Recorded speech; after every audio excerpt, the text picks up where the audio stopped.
వీర మహిళలు. అలాంటి మీకు, మా ఆడపడుచులకి, మా వీర మహిళలకి నేను మీకు రుణపడి ఉంటాను. ఈ రోజున కొణతాల గారు చెప్పినట్టుగా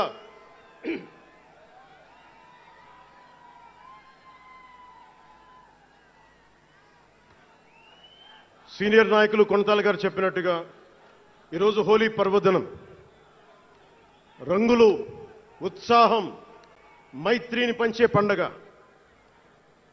చెడు పోయింది, మంచి వచ్చిందని చెప్పి రంగులు జల్లుకునే పండగ. మన జయకేతనం ఎగరవేసిన రోజున హోలీ కూడా రావటం యాదృచ్ఛికం కాదు, భగవంతుడి నిర్ణయం. అందుకని దేశ ప్రజలందరికీ నా హోలీ శుభాకాంక్షలు తెలియజేస్తా ఉన్నాను. ये भगवान का आशीर्वाद है कि जनसेना का यह खास दिन होली के पावन त्योहार के साथ आया है.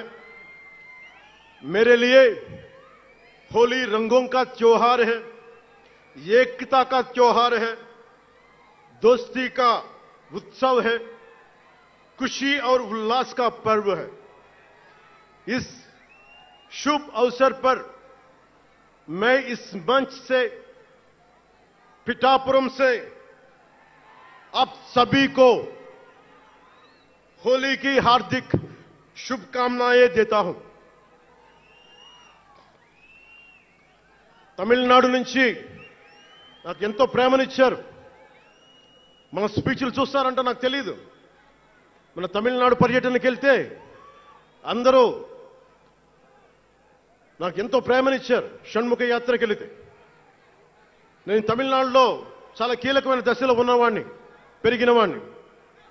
సుబ్రహ్మణ్య భారతీయారిని స్ఫూర్తిని నింపుకున్నవాడిని. అలాంటి తమిళనాడు ప్రజలందరికీ నా మనస్ఫూర్తిగా మీకు నా నమస్కారాలు.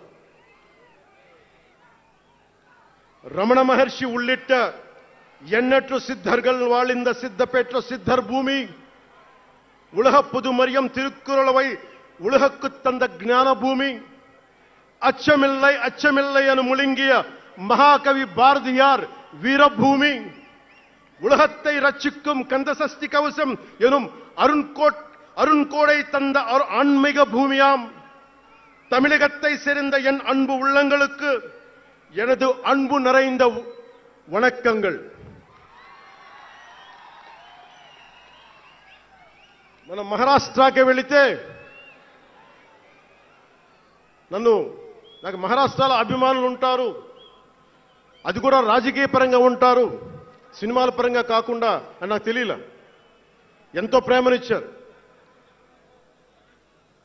గౌరవ మహారాష్ట్ర ముఖ్యమంత్రి దేవేంద్ర ఫడ్నవీస్ గారు నన్ను రమ్మని 19 నుంచి అడుగుతా ఉన్నారు. అప్పుడు కుదరలా, 24లో కుదరలేదు, 19లో కుదరలేదు, 14లో కుదరలేదు. మొన్న హర్యానాలో మీరు రావాలి ఖచ్చితంగా అని చెప్పి ప్రత్యేకించి నన్ను పిలిపించారు. నేను ఎన్డీఏ కూటమి కోసం ప్రచారం చేశాను, భారతీయ జనతా పార్టీ కోసం. వెళ్ళిన అన్ని సీట్లు దాదాపు 95% మనం గెలిచాం, ఒక్క సీటు తప్ప. మీకు తెలుసు, నాకు మరాఠీ నేల, మహారాష్ట్ర నేల, ఛత్రపతి శివాజీ మహారాజ్ నేల, ఛత్రపతి సంభాజీ మహారాజ్ నేల. అలాంటి నేలకి ఇక్కడ మనకి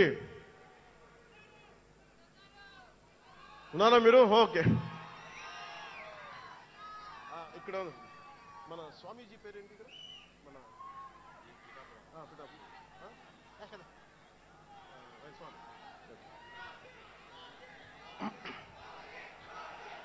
छत्रपती शिवाजी महाराज आणि छत्रपती संभाजी महाराज यांच्या महाराष्ट्र भूमीतून आलोल्य सोलापूर, लातूर, बिल्लारपूर सारख्या जिल्ह्यांतील जनसैनिकांना माझा मनपूर्वक नमस्कार.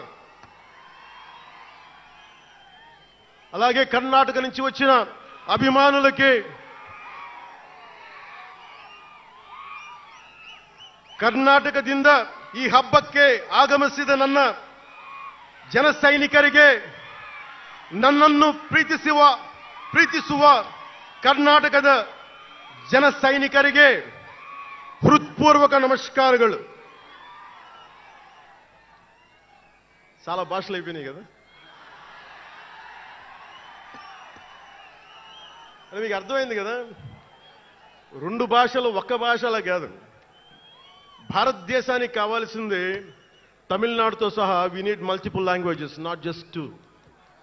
We need multiple languages to keep, not just for the integrity of the country, but also to understand each other, to share love with each other. అందుకనే బహుభాష భారతదేశానికి మంచిది. చెప్తామా? భారత్ మాతాకి జై.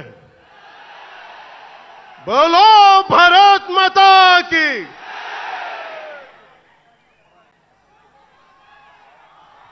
అలాగే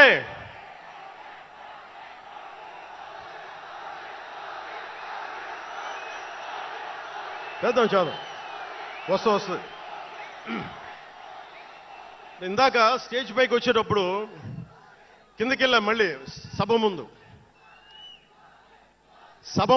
చాలా సినిమాలు ఆపండి. చాలు ఓజీ చాలు. అంటే మీ అందరికీ నేను సినిమాలు ఎందుకు వద్దని చెప్తానంటే, సినిమాలు తక్కువ చేయడం నా ఉద్దేశం కాదు. మీరు ఓజీ సినిమాకి వెళ్ళి జనసేన జిందాబాద్ అని ఎలా అనకూడదు, ఇక్కడికి వచ్చి సినిమా ఎందుకు అనకూడదంటే, ప్రాణాలు తెగించున్నారు ఇక్కడ వాళ్ళందరూ, ఇక్కడ జన సైనికులు.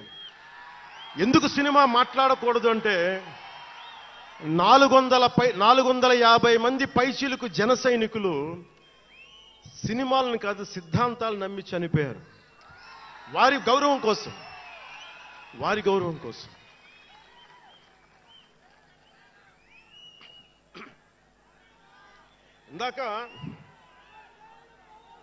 ఇందాక వద్దాం, అవి కూడా వినండి. మీరు వింటలేదని అర్థం. నా పేరు అరుస్తున్నారంటే మీరు నా మాట వింటలేదని. నా మాట వింటే 151 ఉన్న సీట్లు పార్టీ పోయింది. అందుకే నా మాట వినాలి. కూర్చోండి.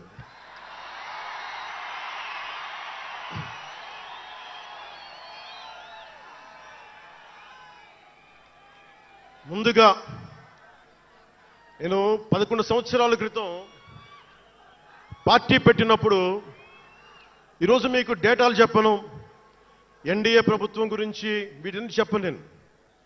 నేను మీతోటి 11 సంవత్సరాలు పార్టీని ఎలా నడిపాం, ఏ బేసిస్తో నడిపాం, నా కష్టాలేంటి, నేను పడ్డ ఇబ్బందులేంటి, కొన్ని పంచుకుంటాను. అన్ని పంచుకుంటే సంవత్సరం కావాలి. నేను ఓటమిలు ఎలా ఉంటాను, గెలుపులు ఎలా ఉంటాను. మీరు నా గుండెల్లో పెట్టుకున్న వాళ్ళు, మీరందరూ నా గుండెల్లో పెట్టుకున్నాను. మీకు మించిన కుటుంబం నాకు లేదు. అలాంటి నేను 2014లో ఒక్కడనే కూర్చొని జ్వలిస్తూ మదించిపోతూ, మన ఆలోచనతో మధిస్తూ, ఎలా చెప్పాలి, పెద్ద రాజకీయాల మీద నా చాలా మందితో కసరత్తులు చేసిన వాడిని కాదు. 2009లో అప్పుడు రాజకీయ ప్రస్థానం తప్ప. 2003లో నేను మా నాన్నకి చెప్పాను ఫస్ట్. ఈరోజు మా నాన్నగారు లేరు, స్వర్గస్థులయ్యారు. మా నాన్నకి మా అమ్మకి 2003లో చెప్పారు, అమ్మ నేను ఒకరోజు పాలిటిక్స్కి వెళ్తాను. మా అమ్మయ్య మా నాన్నకి నచ్చల మాట. శుభ్రమైన కెరీర్ పెట్టుకొని పిచ్చేంట్రా నీకనే. కానీ నేను చెప్పలేకపోయినా ఆ రోజున.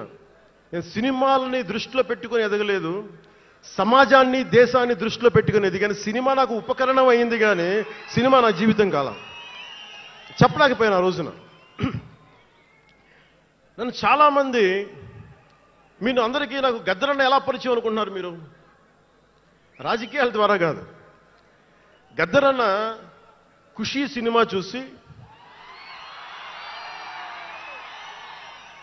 మా అన్నయ్య గారిని పట్టుకొని మా అన్నయ్య గారి దగ్గరికి వచ్చి, మా పెద్దన్నయ్య గారి దగ్గరికి వచ్చి, మీ తమ్ముడిని కలవాల్సిందే నేను. మా అన్నయ్య ఫోన్ చేశారు, అది నేను గద్దర్ గారు కలుస్తారంటాను. నాకు గద్దర్ గారు అంటే ఇష్టం చిన్నప్పటి నుంచి, మా నాగబాబు గారి దయ వల్ల. సరే కలిస్తే ఆయన ఎంత క్షుణ్ణంగా ఆయన పరిస్థితి చెప్పాడంటే, అరే నువ్వు దేశం కోసం సమాజం కోసం ఆలోచించేవాడివి. నీ ఏ మేరా జహా అనే పాటలో నువ్వు భరతమాతని సంఖ్యలలో బంధించి పెట్టావు కదా, నీ భావం నాకు అర్థమైందిరా అన్నాడు. నువ్వంటే నాకు ఇష్టం రా తమ్మి అని చెప్పి ఆ రోజు నుంచి మాకు స్నేహం. అది నాకు అన్నా తమ్ముడ బంధమైందని ఆయన చనిపోయేలోపు. అలాగే 2006లో నేను విపరీతంగా ఒక పిహెచ్డి కోసం ఒక స్కాలర్ ఎలా చదువుతాడో పుస్తకాల మధ్యలో సినిమాలు చేశాను. అందుకే నా సినిమాలు మీకు నచ్చి ఉండకపోవచ్చు ఆ రోజున. కానీ నా జ్వలనాన్ని ఎక్కడో ఢిల్లీలో కూర్చొని ఒక్కళ్ళు, ఢిల్లీ యూనివర్సిటీలో పనిచేసే ఒక ప్రొఫెసర్, ప్రకాశం జిల్లాకు చెందిన వ్యక్తి, నాకు తెలియదు ఆయన ప్రకాశం జిల్లా వ్యక్తి. నా రోజున ఆయన వచ్చి మిమ్మల్ని కలవాలని చెప్పి ఒక నెల రోజులు నా వెంట పడితే ఆయన కలిశారు. ఆయన వచ్చి నన్ను ఒకే ఒక మాట అడిగారు 2006లో, మీరు రాజకీయాల్లోకి వస్తారా? బహుజన సిద్ధాంతం మేము ముందుకెళ్తాం. చాలామంది అడిగి నన్ను పంపించారు, మీరు సంసిద్ధం అంటే నేను మాట్లాడతాను, నేను కదుపుతానంటే ఆ రోజున నాకు ఇంకా మెచ్యూరిటీ లేదు. ఒక కుటుంబాన్ని నడపడానికే చాలా శ్రమ పడాలి. ఒక కుటుంబాన్ని ఏకతాటిపైన తీసుకురావాలంటే నేను కష్టపడాలి. ఒక సినిమా చేయాలంటే నేను ఇంత కష్టపడాలి. ఇన్ని కోట్ల మందికి సంబంధించిన జీవితాన్ని ఒక భావంతో కట్టిపడేయాలంటే నాకు ఇంకా అంత మెచ్యూరిటీ లేదు. మెచ్యూరిటీ వచ్చిన రోజున మీకు తెలియజేస్తానని చెప్పాను. ఆ వ్యక్తి అప్పటి నుంచి ఇప్పటిదాకా అరుదుగా అప్పుడప్పుడు కలుస్తూ ఉంటాను. ఈ రోజున హైదరాబాద్ సెంట్రల్ యూనివర్సిటీ ప్రొఫెసర్, మీలో కొంతమందికి తెలిసి ఉండొచ్చు, ప్రొఫెసర్ శ్రీపతి రాముడు గారికి మనస్ఫూర్తిగా నా ధన్యవాదాలు తెలియజేస్తున్నాను. వారిని వేదికపైకి రమ్మని మనస్ఫూర్తిగా కోరుకుంటా ఉన్నాను. ఎందుకంటే మీరు ఓజీ ఓజీ అని అరుస్తూ ఉంటే నన్ను సినిమాల కంటే కూడా సినిమాల్లో ప్రజలకి పనిచేసే మనిషిని చూశారు ఇలాంటి మేధావులందరూ, పోరాట యోధులందరూ.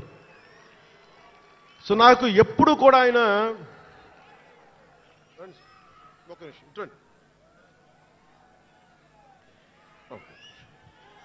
ప్రొఫెసర్ గారు మన జనసేన పార్టీ కాదు, ఆయన ప్రొఫెసరే. బహుజన సిద్ధాంతాల కోసం